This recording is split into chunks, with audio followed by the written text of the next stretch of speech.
Good morning. Thank you for joining us again today.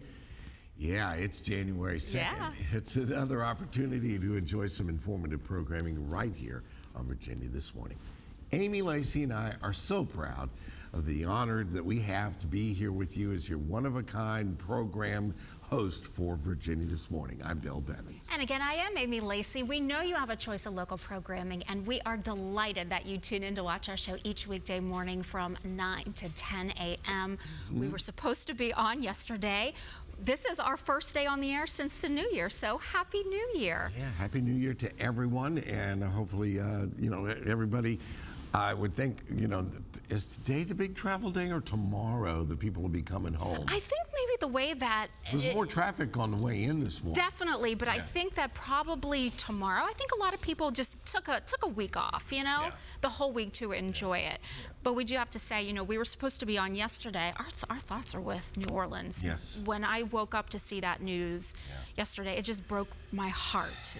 Such a joyful city, so our thoughts are with everyone there. And if you've ever been to New Orleans and you've been on those streets where they can be a little bit narrow. They're very narrow. Yeah, and so you know if you've been down there, it's really hard to imagine anything like that.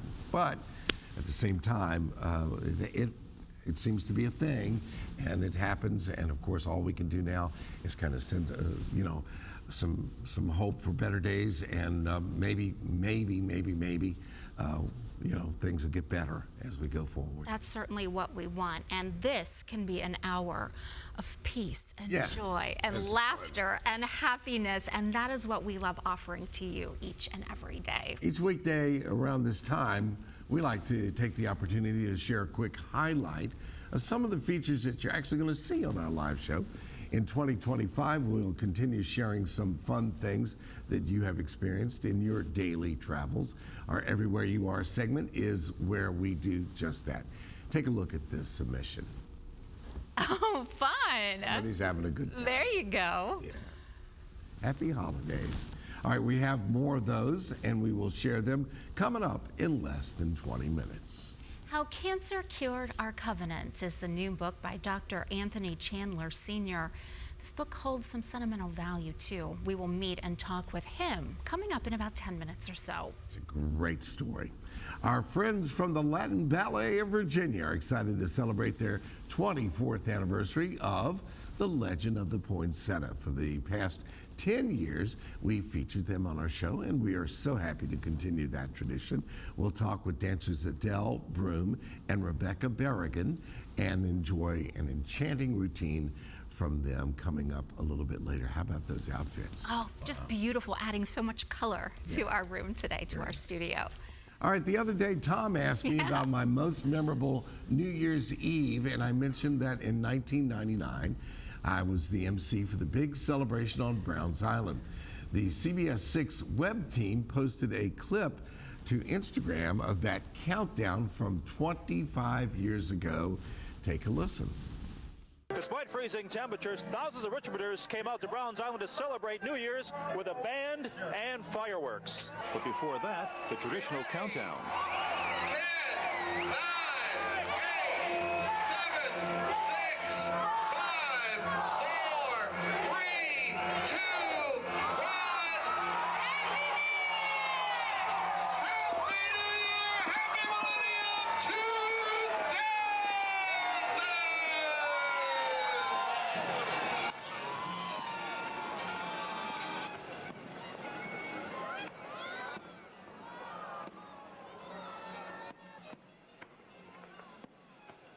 Okay, so Tom, there you go. That was my voice doing the countdown. Fireworks from the bridge, like we said. Y2K. And Y2K. And real quick, for anybody under 40, that was called an analog clock.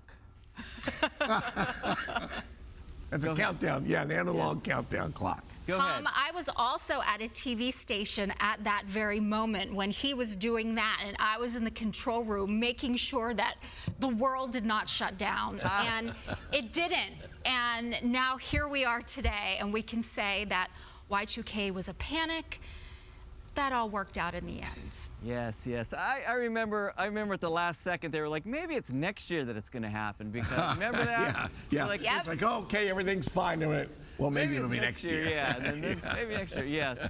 I think I was my normal chill self. I remember thinking, so what? If it, but I think I was like seeing an orchestra, if I recall. I can't remember. I was in Des Moines. But Wow. anyway. I bet it was cold there too. Oh. Yeah. After that winter, I was like, I got to get back Yeah, to Virginia. I remember, honestly. Go back brutal. east, right? Yes, yes. Honestly, it was brutal. Okay, well, let's get to it. And Bill, it's good to see that you found that old video. I love it. And I love the countdown clock, man. All right, let's show you what's going on here. We've got some bright skies today. We've got some chilly conditions. 36 degrees right now at the airport. 19 is the dew point, so the air is very dry. Winds out of the west at 9, so it's a little bit on the breezy side today, and a little bit of a wind chill, but the very dry air. You know, a lot of folks that plays tricks on your nasal passages, maybe your asthma, whatever. So today could be one of those days because the air is very dry. 30s everywhere, about 47. Cooler, breezy today. West winds about 15 to 18 miles an hour, maybe gusting to about 20, but not quite like yesterday. Partly cloudy tonight, about 28 for the overnight low temperature. Some cold air over the Great Lakes, still dealing with little lake effect snow bands there from Ashtabula on Ohio up through Erie and what would that be? Cheektowaga, New York, maybe? Picking out some random towns up there in snow country. High pressure for us now building in. The barometer's been coming up, so our winds have been slacking a little bit. And then Arctic high pressure is going to start sending us some nice gifts over the next couple of weeks, some batches of very cold air. And we'll get one this weekend with highs just in the 30s. And then eventually, I think later next week, we may just have some highs in the 20s. And there may be lots of single digits, but that's beyond our 7-day forecast. And it's going to get pretty cold in the 7-day forecast. So cold, that's going to be the theme. And then we're going to be tracking a couple systems interacting with some leftover cold air. So as we go into today, skies will be partly cloudy by this afternoon, and then mostly clear, and then partly cloudy later tonight. Now, we're going to have a quick clipper system come through tomorrow, and this will be in the afternoon hours, so we'll see some clouds from that. And we could get a quick brush of maybe some, either a light shower or some flurries or a little sleet or something like that, kind of zooming through for an hour or so tomorrow afternoon. So some folks could catch their first little bit of winter. That may be enough for many of you. And then we'll track this system for later Sunday. And this system Sunday, by the afternoon hours, what we can see is maybe just a little light mix, maybe a little light sleet, and a little snow coming in later into the evening hours. This one does look like they'll have some warmer air kind of injected into it a little bit, so it's not looking like all snow at this point, but we could get a pretty decent mix in many areas. It looks like the heaviest snow will be up about the northern quarter or so of the Commonwealth. And then at times this could mix with just some rain or some freezing rain and maybe some snow yet. I don't want to say it's not a lot of snow with this, but this is really how it's looking right now with most models. Some rain and then kind of exiting. Now could exit as a little snow if there's any moisture left over. That happens sometimes. And that's how it's looking now. And that could give us enough of a mix to cause some issues. And it could go back to more of a snowy event. But in Virginia in winter, we often get that rain snow kind of vibe here. And it sometimes will ruin a big snow. But all right, here's your forecast. Virginia this morning will continue right after this.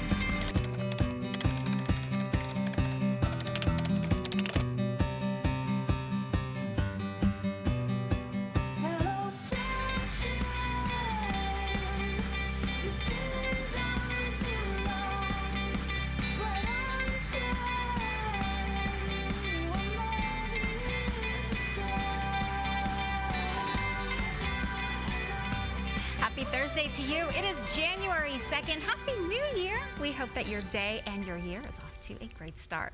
It's after 9 o'clock, and that means Virginia This Morning is underway. I'm Amy Lacey here with Mr. Bill Bevins. Hey, Mr. B. Good morning to Amy and good morning to everyone.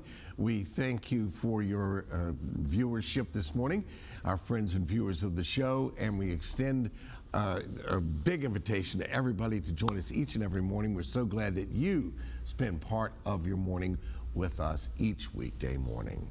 All right, here's a recap for those of you who are just tuning in of what's coming up today.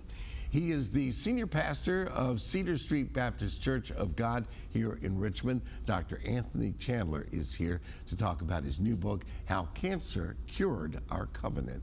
We'll meet with him and talk with him coming up in our live show. And the Latin Ballet of Virginia is proud of their 24th anniversary of the Legend of the Poinsettia.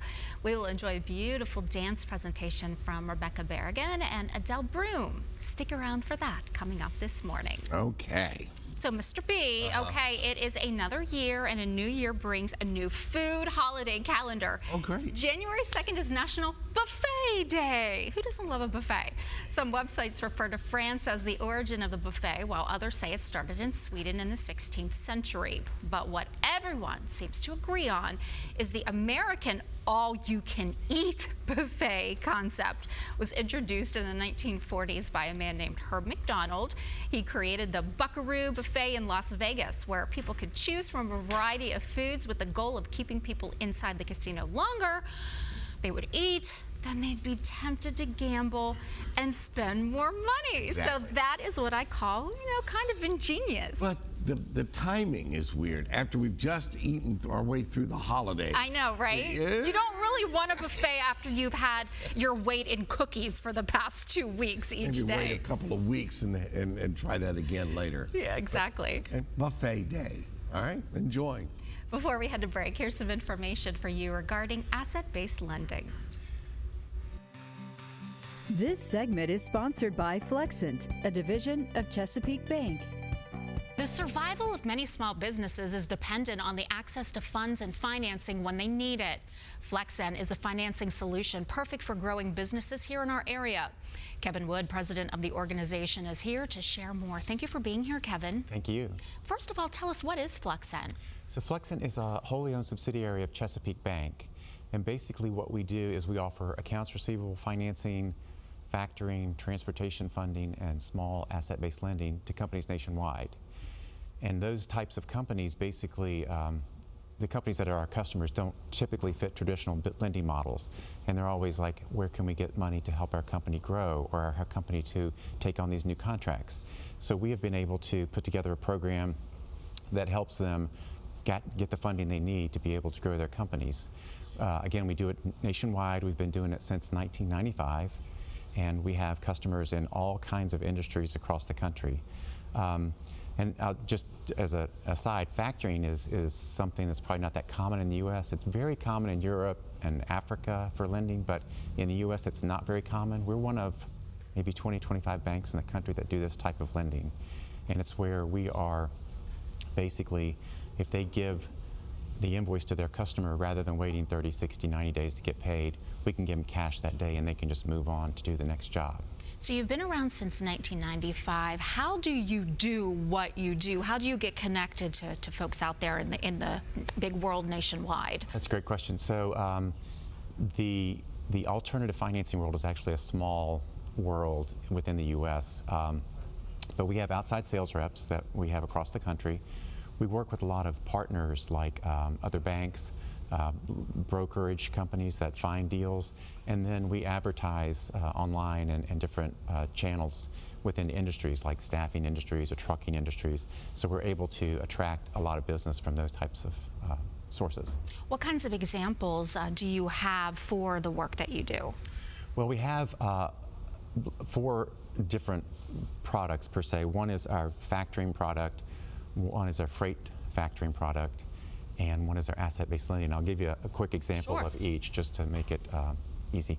In factoring, basically, there's certain companies or certain industries like staffing, furniture, things like that. They have to get paid quickly to pay their employees who've done the work, but typically the customers don't pay them for 30 or 60 days. So those industries seek companies like us out. And because there's very few banks that do what we do, most of our competitors are non-bank entities. They're private equity firms, they're foreign investment firms, individuals. So we can basically, if you have 10 nurses on staff at a hospital as a temporary staffing company, they typically want to get paid that week for their work, but the hospital's not going to pay them for 40 or 60 days. So they can give us the invoice, we'll give them cash for it, and we'll wait, and we charge a fee for that. It's typically less than accepting a credit card. On our freight product, we have where you have a trucker who picks up a product at the ports of Virginia and drops it off at a distribution center in Dinwiddie. That's a $2,000 job. He needs to get gas to go to his next job, and oftentimes they're kind of paycheck to paycheck. So we have been able to, they can scan everything into their phone through our app. We pay them right then through their fuel card or directly to their account. They can pick up the next load, keep moving, and again, we wait the 30 days to get paid. The last example is our asset-based lending. A lot of the big banks offer asset-based lending, but they mostly don't offer it to small companies. So our specialty is really smaller companies, asset-based lending. We have a company in New York, they order the massage chairs that you see at the Costco. They have to bring those in as inventory. They have to hold them, take them to the store, have them sold, and then get the money. That process of holding that inventory for those a month or so, then the accounts receivable for a month or so, is very difficult on their cash flow, especially because it's cyclical. They do a lot of business in Father's Day and Christmas.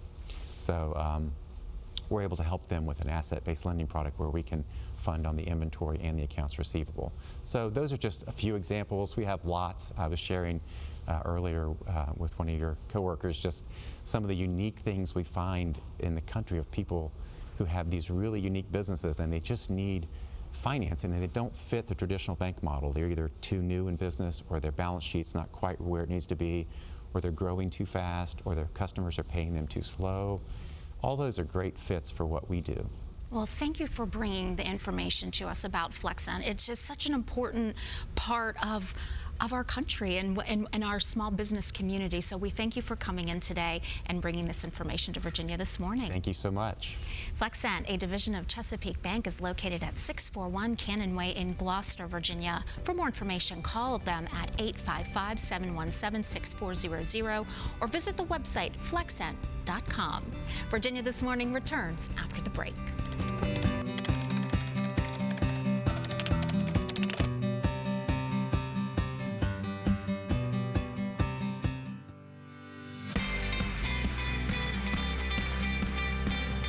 Welcome back, everybody, to our live show. They have the ultimate love story. High school sweethearts who spent over 2 decades together.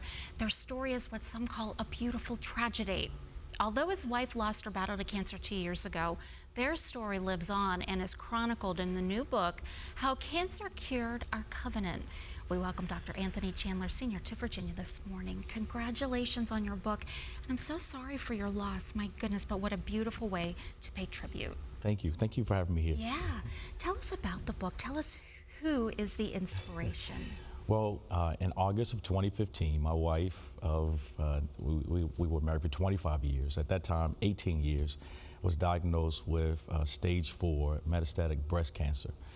On the same day that I was taking my oldest son to Norfolk State to begin his freshman year, a doctor called to tell me, Dr. Chandler, I think your wife has breast cancer and we need to talk to her. So it started a whirlwind of pain, of agony, so unexpected. We were high school sweethearts, as you mentioned, met back in 1987, Baltimore natives. Yeah. And so it changed the trajectory of our lives unexpectedly. And she passed 2 years ago. In August of 2022. And when did you get this idea that I'm going to write this book? Well, since the day she was diagnosed, I started to journal.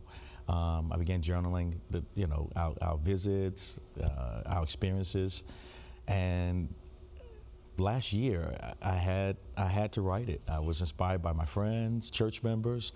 Tell your story. My wife also authored 2 books, A Divine Detour and Sparkling Through Adversity.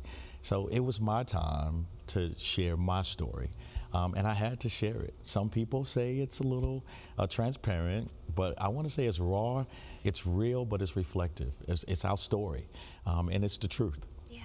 I'm sure, I know for myself, writing is so therapeutic. Whenever you are able to almost make that idea into something tangible with the written word, it really helps that recovery process, that grief, Absolutely. if you will. And I would think, too, being a man of faith, that was an important part of your journey, too, to just make sure that this story was told and that it was shared. Yeah, I'm a man of faith, but I'm also a husband. Yeah. So when I heard the news, you know, just like any other Christian, I had faith, but there was a lot of fear. And I think sometimes people think that pastors or preachers are removed from the pains and the anxieties that everybody else has to deal with. But at that moment, I don't know if my faith was as strong as it should have been. I was just as afraid as my wife was. And during our 7-year journey, there was a lot of faith, but there were several moments of fear when I had to trust God and believe that she was going to live long and be healthy. Did you share with her that you were journaling along the way? Well, our plan was to share a book together. Yeah. That was the plan. I don't know if she knew I was really writing as much as I was, but I was. But again, the plan was to share the story together. For someone out there who's going through this type of journey, either as the patient or as the caregiver or the loving family member or friend, how would you tell them to make it through? Any advice that you have for their journey with cancer? I'm sure almost everyone who has had to deal with grief or loss, when they woke up yesterday, January 1st, they said, I made it through another holiday. Yep. And they breathed a sigh of relief, because holidays are so difficult for anyone who has lost a loved one or anything. So, you know, now we're like, wow, we made it through Thanksgiving, we made it through Christmas. Now we can breathe again. So, you know, my book is for caregivers, to help them with the journey. It's for men. I'm so inspired by the men who tell me, I don't like reading. I don't like reading, but I read your book. I read it in a day. I read it in 2 days. It's an easy, quick read. You know, people tell me it's filled with emotions. You're laughing. You're saying, oh my God, I can't believe he said that. There are moments when you're going to cry. So I just think it's a book for everyone. It's for women. It's for spouses who need to understand how their husbands or wives are dealing with what they're going through. One of the things I say in the book is that when one person in the family has cancer, the entire family has cancer. Yes. The entire family has it. So it affects the entire family. What is one thing, I guess, that you would want to come out of this book in 2025? We're in a new year and really a fresh start. What do you want for this book? You know, one of the things I shared with my congregation just the other day is that you have to have self-confidence, but self-care matters. Yeah. And one of the things that I'm so glad I was able to do because of my wife's diagnosis was to get a therapist. And especially in the African-American community, people don't like talking about what they're going through. So I had to get a therapist. I have a great circle of friends and who embrace me and who allow me to be real. I can cry, I can laugh, you know, I can do what I need to do to get through. So you have to have a great circle. You gotta be connected to some kind of faith community. And had it not been for my congregation, I don't know where I would be right now. My wife was stronger because of the Cedar Street Church. Well, you have that support system around you. You have that support system here at Virginia this morning. Thank you so much for coming in here, sharing your journey, because you know what? It's going to help somebody else get through that next day as they're going through it right now. I hope so. Thank you for letting me Thank come. you so much. The book, How Cancer Cured Our Covenant, is now available. Dr. Anthony Chandler is also the senior pastor of the Cedar Street Baptist Church of God, located at 2301 Cedar Street in Richmond. Stay with us. We'll be right back with more Virginia This Morning.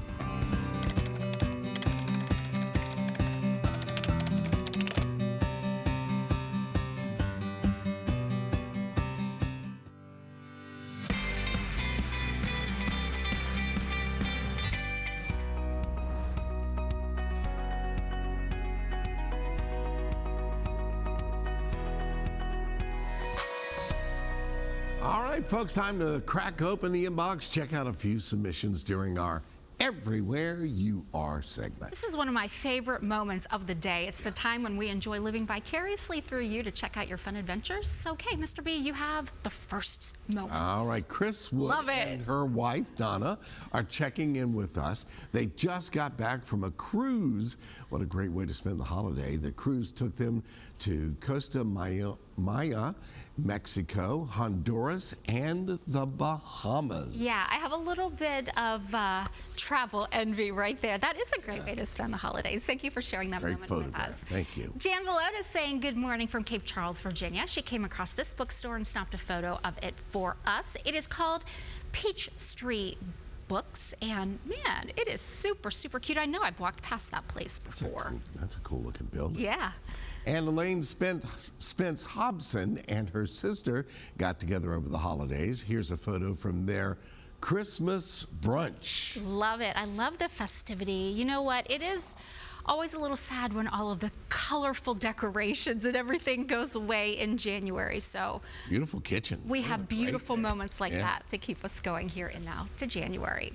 It is a new year and a new opportunity to make some memories, and we want to see them. All you have to do is send us a high-resolution JPEG image or video and upload it to our social media channels. Or you can use our email address, which is virginiathismorning@wtvr.com. This next organization hopes to build an inclusive community, one friendship at a time. They have an upcoming event that we want to share with you once again.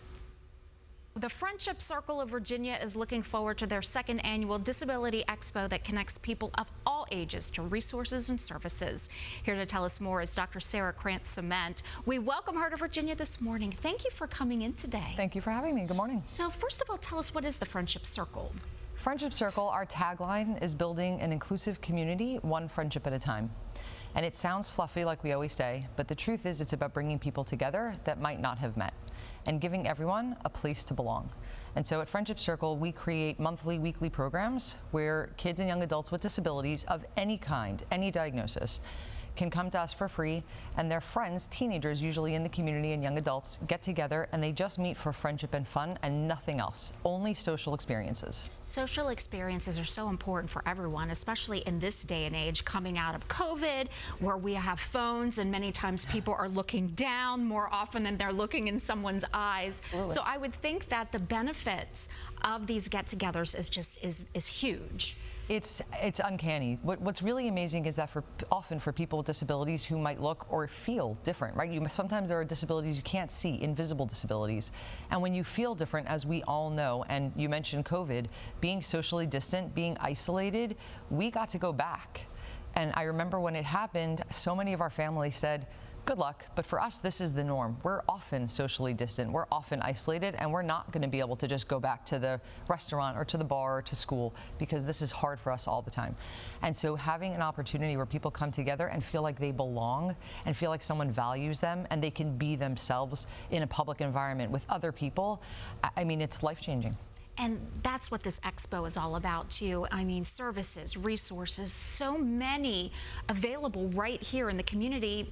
Let's connect them with the people who need them. Oh my gosh. So, I mean, I wear many hats. I'm a parent, I'm a professional, I am a physical therapist, I'm a nonprofit leader, I'm an executive of a ABA company. I do a lot of different things. Yeah. And what's fascinating is that when something comes at you, even if you've heard it, right? Somebody who's going through cancer treatments, we all know of cancer organizations, businesses, doctors, but when it happens, you struggle to figure out what to do and who to go to, where do I go, what do I call?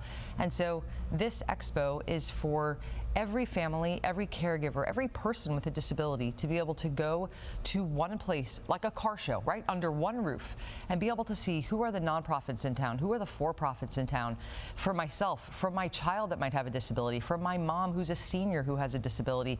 There's so many different parts of this community that we don't always think about under the disability umbrella, but very often they affect almost every single person, if not every person in our community in one way, whether it's us or somebody we know.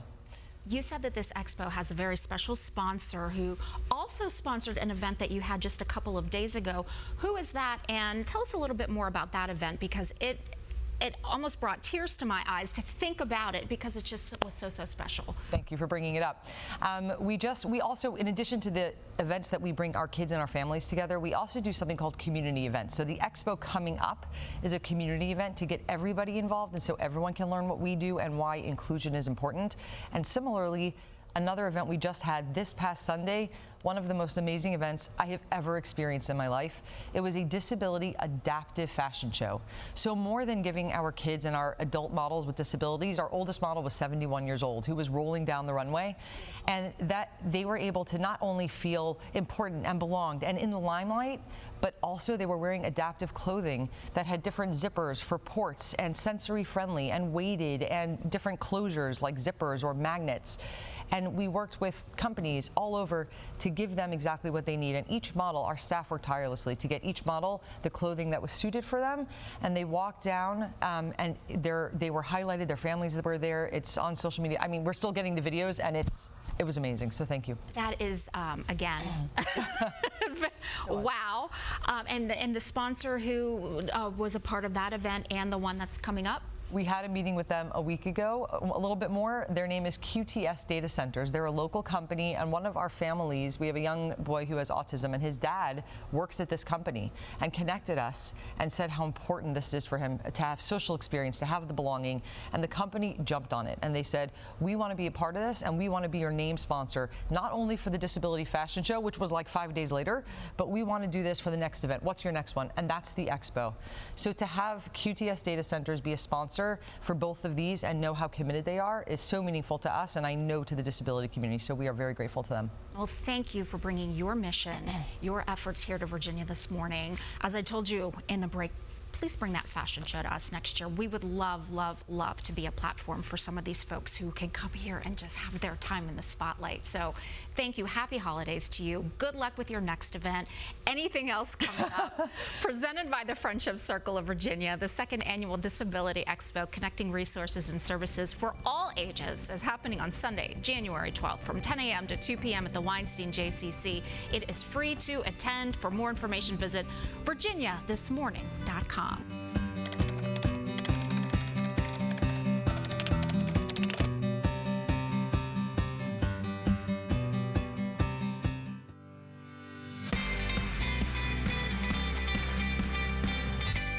Welcome back to our show. Founded by Ana Inez King, the Latin Ballet of Virginia is a nonprofit performing arts organization that enriches and connects our communities through Latin culture, dance experiences. Each year they have several onstage productions, including kicking off each January with their popular The Legend of the Poinsettia presentation. Dancers Adele Broom and Rebecca Berrigan are here to share more, and then we will enjoy a live dance routine from them in just a few minutes. Good morning. Thank you for bringing your art to Virginia this morning. Thank you for having us. We love our community. We love to share the dance and the spirit of giving. So thank you for having us. Adele, I love all of the red. Right. Phenomenal. Red is the January color of the. No, I was kidding. But it really signifies how the plant of the poinsettia turns into the flower. So we have another dancer that is in our green unitard. So the weeds come out first, and then the beautiful flower, which ends up being our gorgeous flower. Yes. Well, you bloomed out well. So, thank you. This is the story of the plant, which is found in Mexico and in Latin countries. Well, it's the story of little Maria. She didn't have a gift for the baby Jesus, and so she gathered some weeds on the side of the road, and through her spirit of just giving, through just the pure spirit of giving and love, the flower, it bloomed into the flower. Yes. The costumes, the outfits that you wear are just stunning. I mean, Thank you.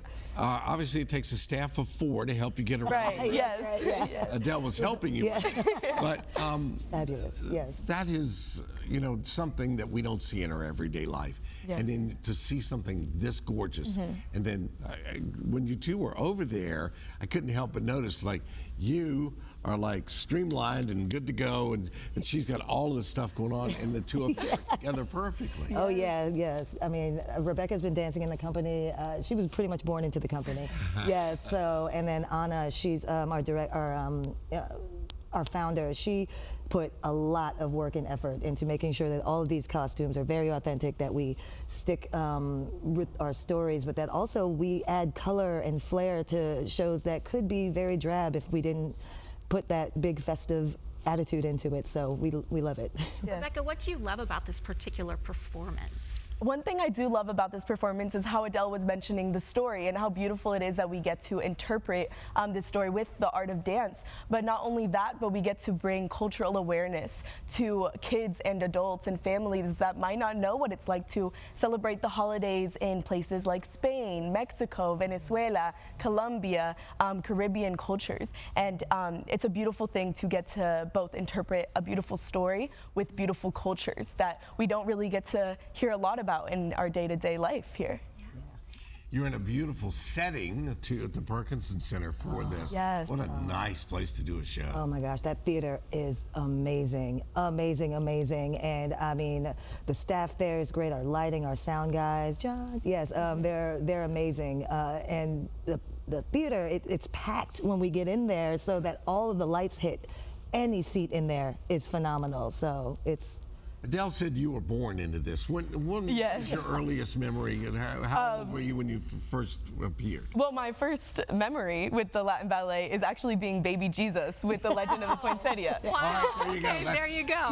Yes, That's a good exactly. start. That's right, yeah. Yes. And so now I'm here dancing with the company, and it's a lovely, like, full circle moment to get to experience playing the different characters and different roles that come with aging with the Latin Ballet of Virginia. Yes. Thank you so much for coming in today. Just so beautiful, and Just we beautifying our cannot studio. wait to see the performance. Thank you for coming in today, and we wish you the best with the show. We look forward to January 2026 when we'll have them back on to promote the 25th anniversary. The Latin Ballet of Virginia presents Legend of the Poinsettia. It is live on stage January 9th through January 12th. All performances will be held at the Perkinson Center for the Arts and Education, 11810 Center Street in Chester. And coming up next, Adele Broom and Rebecca Berrigan will perform live. Stay tuned.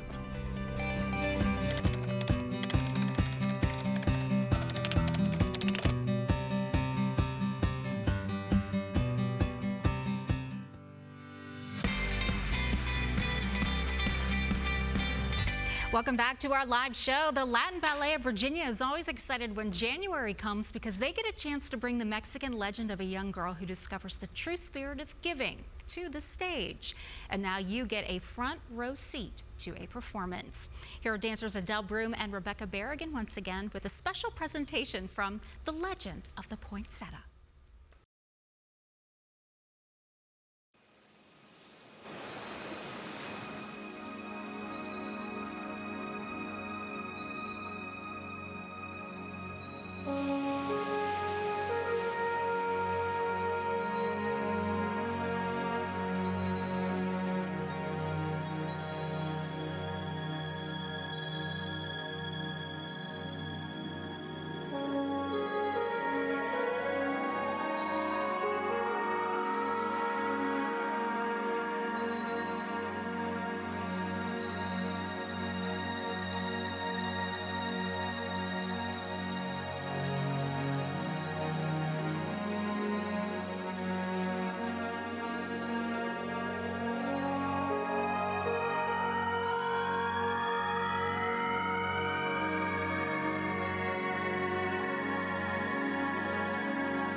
absolutely beautiful, Rebecca, Adele. Thank you for bringing your gift of dance to us here on Virginia this morning.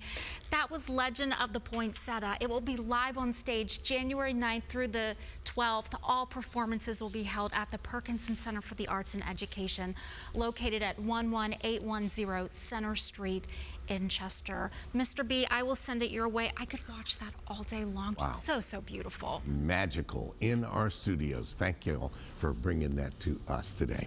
All right, we're going to switch gears to something you might enjoy making. If you like muffins and fruit, check out this virtual easy-to-make recipe. Meyer lemons are a delicious and sweet lemon alternative that's a little bit sweeter than a traditional lemon and is delicious in baked goods.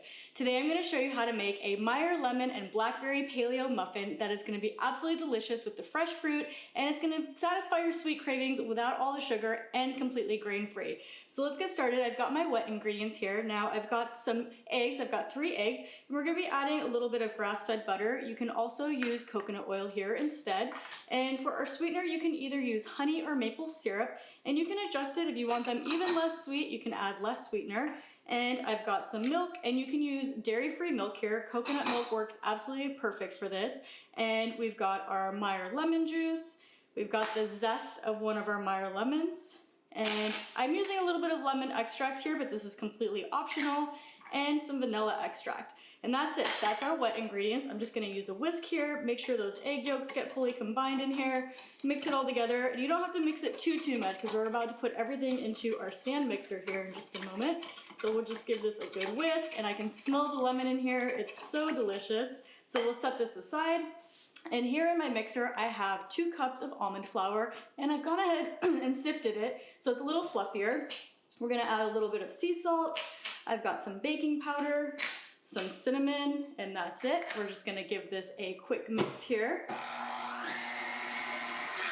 And now we're gonna add in our wet ingredients. So I'm just gonna give this one final whisk, and I like to add it in as this is moving. So we'll go ahead and start mixing that.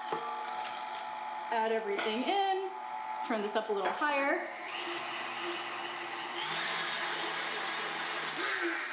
All right. Now you can lift it up halfway through. I always like to scrape down the edges and make sure all our flour is getting mixed in there. So we'll just give that one more mix to make sure it's fully combined in there.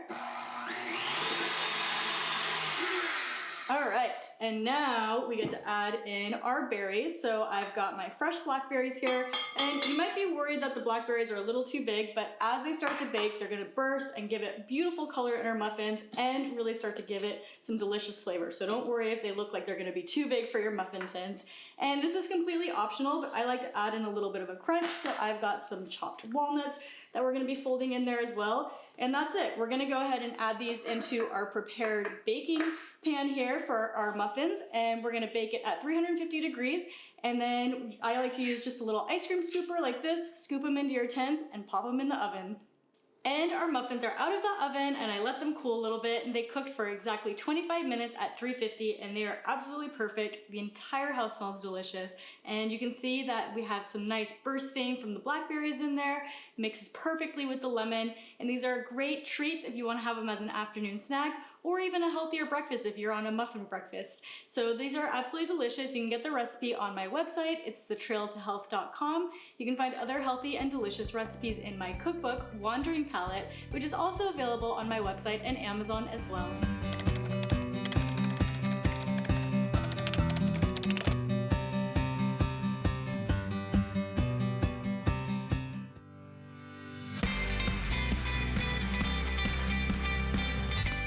Once again, we've reached the point in the show where we say thank you for the privilege of your time each weekday morning. We appreciate you tuning in, and I think you were rewarded nicely today. Today was just so beautiful to have that performance from the Latin Ballet of Virginia. My goodness, we had some recipes, we had some great interviews. This is a one-stop shop for what is happening in Central Virginia and beyond. That performance, you know, it's kind of, we're in the studio and I'm watching the monitor, and I'm watching him live, and I'm looking at the camera angles, but wow. Just the music itself. Magic was just on display. You could just feel that emotion from the dancers, that connection to the story, and just that it was so soothing, and I loved every minute of it. I think I'm going to be going pretty soon. My daughter would love that with all of the colors and the dancing. She would absolutely love it. They're going to be out at the Perkinson Center on Center Street in Chester, and Friday performance is 7:30, Saturday 3 and 7:30. There you go, all next weekend. So we will make sure that we spread the word about that. Big thank you to all our guests. Most importantly, thank you for watching. Our live Friday show is on deck. The fun starts tomorrow beginning at 8:56 a.m. Remember to be kind to yourself and each other. Enjoy this terrific Thursday and Happy New Year once again. We'll see you tomorrow, 8:56 a.m. Fantastic. I really loved that performance. That was great. It was